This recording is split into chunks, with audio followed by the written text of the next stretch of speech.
بسم اللہ الرحمن الرحیم۔ آج القادر یونیورسٹی ٹرسٹ کیس میں جج صاحب نے فیصلہ سنایا ہے۔ آج پاکستان کی تاریخ کی متنازعہ فیصلوں میں ایک نئے باب کا اضافہ ہوا ہے۔ آج ہم نے جج صاحب کو سن کے 2 سال کے ناانصافیوں کو دیکھتے ہوئے جج صاحب کے فیصلے سے ہمیں کوئی حیرانگی نہیں ہوئی۔ جب خان صاحب کو فیصلہ سنایا گیا تو خان صاحب ہنس پڑے جج کے فیصلے پہ۔ خان صاحب نے کہا جو ناانصافی پہ فیصلے کرتے ہیں ان کو پروموشنیں ملتی ہے، جو انصاف پہ فیصلے کرتے ہیں ان کو OSD بنایا جاتا ہے۔ بی مسکرائی فیصلہ سن کے۔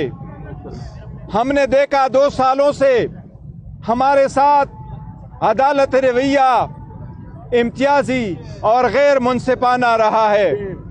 یہ ایسا کیس ہے جس میں خان صاحب نے 1 روپے کا بینیفٹ نہیں لیا۔ گواہوں نے ایڈمٹ کیا کہ یہ پیسہ انلیگل پروسیڈز نہیں ہے۔ یہاں سے خان صاحب کو بینیفٹ نہیں ہوا۔ خان صاحب یونیورسٹی کے مالک نہیں بنے، وہ فقط ایک ٹرسٹی ہے۔ آج افسوس کا مقام ہے کہ اس ملک میں جس میں عورتوں کے نام پہ کانفرنسز کرنے پہ فخر محسوس کیا جاتا ہے، ایک عورت جو ایک ٹرسٹی ہے ایک ایسے فلاحی ادارے کے جو بچوں کو پڑھائے، اس کو آپ 7 سال کی سزا دیتے ہیں۔ یہ شرم کا مقام ہے۔ ہمیں دیوار پہ لکھا نظر آ رہا تھا، لیکن انشاءاللہ تعالی نہ خان صاحب مایوس ہے نہ ہم مایوس ہے۔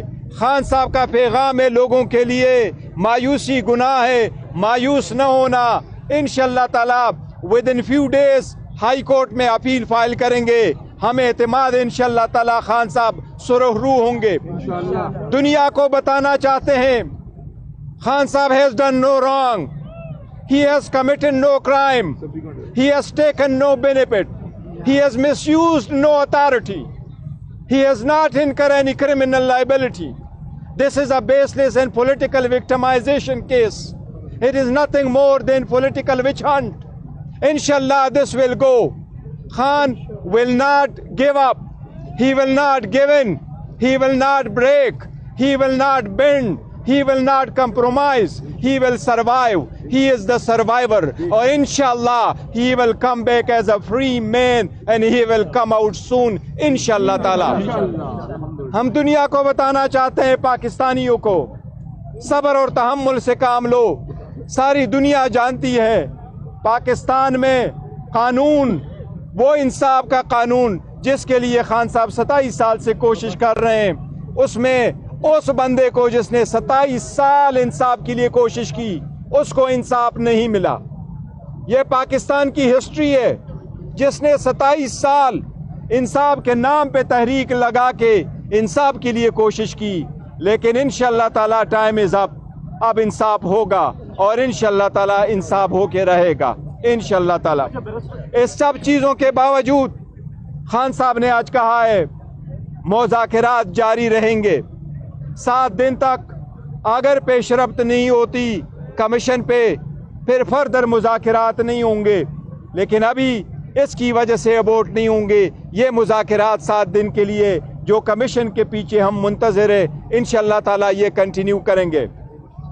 خان صاحب کا حوصلہ بلند ہے، وہ کنوکشن سے نہیں ڈرتے، ان کا اعتماد ہے اور یقین ہے کہ انشاءاللہ تعالی جس طرح 5 دنوں میں 3 سزائیں دے کے 3 کنوکشنیں کروا کے 30 سال کی سزا دی تھی، انشاءاللہ تعالی یہ سزا بھی اسی طرح ختم ہوگی۔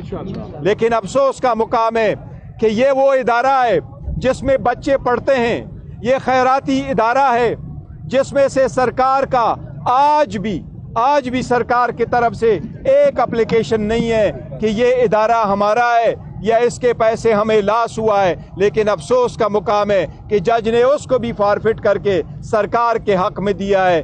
یہ ناانصافی ہے اور انشاءاللہ اعلیٰ عدلیہ، یہی خان صاحب اعلیٰ عدلیہ سے کہتے چاہتے کہ اپنے لوور جوڈیشری پہ نظر رکھو۔ لوور جوڈیشری سے انصاف لوگوں کو نہیں ملتا تو اعتماد اٹھ جاتا ہے۔ قومیں تباہ ہوتی ہے. نیوکلیئر ویپن سے قومیں نہیں بچتی, قومیں تباہ ہو جاتی ہے. یہ علی رضی اللہ تعالیٰ عنہ کا قول ہے. قومیں تباہ ہو جاتی ہے جب انسان نافید ہو جاتا ہے. لیکن پاکستانی قوم انشاءاللہ مایوس نہیں ہوگی, انصاف ہو کے رہے گا. جی سر.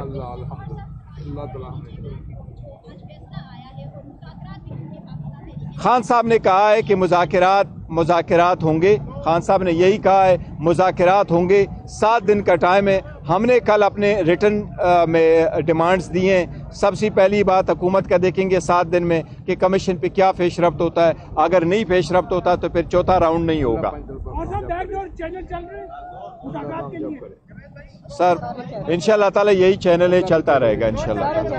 ملک ریاض صاحب ان کی ایک تاریخ رہی ہے 20-30 سال کہ وہ پورے ملک نے زمینوں پہ قبضے کیے, عدالت سے مجرم ثابت ہوا. دیکھیں اس میں کسی پرائیویٹ بندے کا عمل دان نہیں ہے. ایک بہت اچھے ڈیولپر تھا جس نے اس کو صرف اس لیے کیا تھا, اس نے دنیا جہان کے خیراتی ادارے بھی بنائے, ہاسپٹل اس نے بھی بنائے, اور انہوں نے کوشش یہی کی تھی کہ یہ پروجیکٹ جلد سے جلد بنے, اور اسی لیے یہ پروجیکٹ بنایا تھا, اور یہ پوری دنیا کے سامنے کہ سب سے بہترین پروجیکٹ بنا تھا. Thank you ji, thank you.